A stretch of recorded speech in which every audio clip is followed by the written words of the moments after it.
Welcome to a world where less is more. The Galaxy S21 is the entry-level model of Samsung's new trio of flagships, and it offers a compelling mix of features for the price.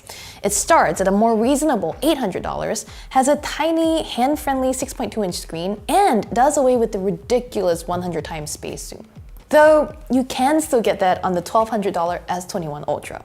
The S21 still uses a high-end processor and a speedy 120Hz screen for smooth animations. The Galaxy S21 is a distillation of what most users want and ditches the superfluous stuff. But in the land of sub-$800 Android phones, the S21 faces stiff competition.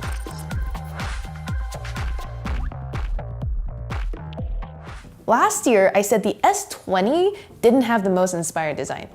Now, I still wouldn't call the S21's design inspired, but it's a lot more attractive than its predecessor. I wasn't sure about what Samsung calls the contour cut housing for its rear cameras, but after a few days with my lavender and rose unit, I'm sold. In addition to being pretty, that extra bit of metal that wraps around the top left corner is a huge improvement over the floating hump from older models. Because it doesn't sit flush, this still leaves the surface of the rear uneven, but it's less pronounced. Yes, there's still a slight wobble when you place the S21 on a table, but it's much less noticeable than the S20. The new flagship is also roughly the same size. It's just as tall and thick, but a hair wider. At 171 grams, or 0.37 pounds, it's also 8 grams heavier than its predecessor. Now this was surprising since I was expecting the S21's polycarbonate body to be lighter than last year's glass and metal. Despite the change in material, the S21 still feels premium and sturdy. In fact, I prefer it to the OnePlus 8T and the Pixel 5, which weigh 188 grams and 151 grams respectively. While the S21's 6.2-inch AMOLED panel is the same size as its predecessor, it has a lower 2400 by 1080 resolution. The iPhone 12 has a smaller 6.1-inch screen and a higher resolution, which means it even has greater pixel density here. But I didn't notice much of a difference while I read articles and scrolled through my Instagram feed though. Honestly, that 120Hz refresh rate is a much bigger deal than pure pixel density. All it takes is 5 minutes with the Pixel 5's 90Hz screen or the iPhone 12's 60Hz one to make that clear. And now you no longer need to scale down the S21's resolution to enable that high refresh rate, for better or worse. When you do enable that higher refresh rate, by the way, Samsung is doing work on the back end to adjust the speeds between 48 and 120 Hz, depending on what you're doing. Frankly, I didn't notice a huge difference. Everything seemed to scroll smoothly. What I did notice was how vibrant images and videos looked on the S21. I excitedly shared a picture I took to Instagram, lauding the great colors and the lovely sunset, only to realize later when I was looking on a Pixel 5 that it wasn't as rich. Samsung also added a new eye comfort feature to the S21 series that will automatically adjust blue light output based on what you're doing. I only noticed it working at night when the screen became a little yellow, as if I had turned on a low intensity filter. But otherwise, this feature stayed out of the way. I played 2 dots for hours on the S21 and my eyes never felt fatigued. Although, they don't when I play on other phones either. A quick last note on the screen.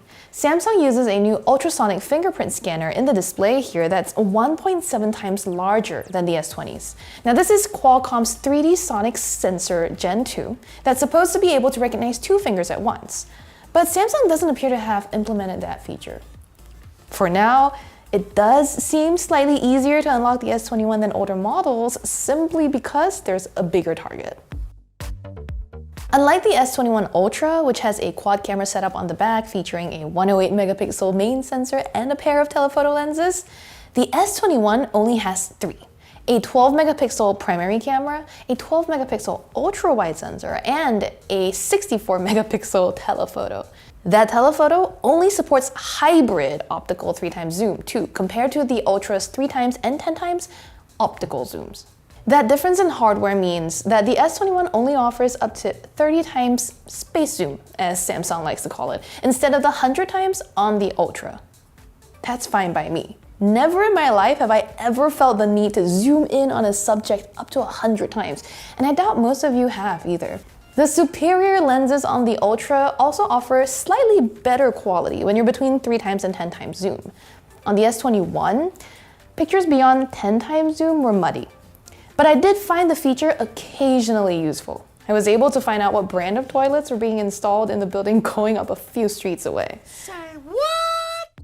I still wouldn't post most of those pictures to Instagram, but I could see this being useful in very specific scenarios. One improvement Samsung did make here is offer a zoom lock feature that helps minimize shake when you're at 20 times zoom and beyond. When you're at that level, a box appears on the viewfinder's top left, and tapping it sets the boundaries of your scene. As my hands shook, the scene remained stable, and I needed to move the phone fairly deliberately to shift away from the locked frame. Space zoom aside, I enjoyed the versatility of the S21's triple camera setup. Getting a shot of the cityscape from my window and switching sensors to get wider and closer views was fun.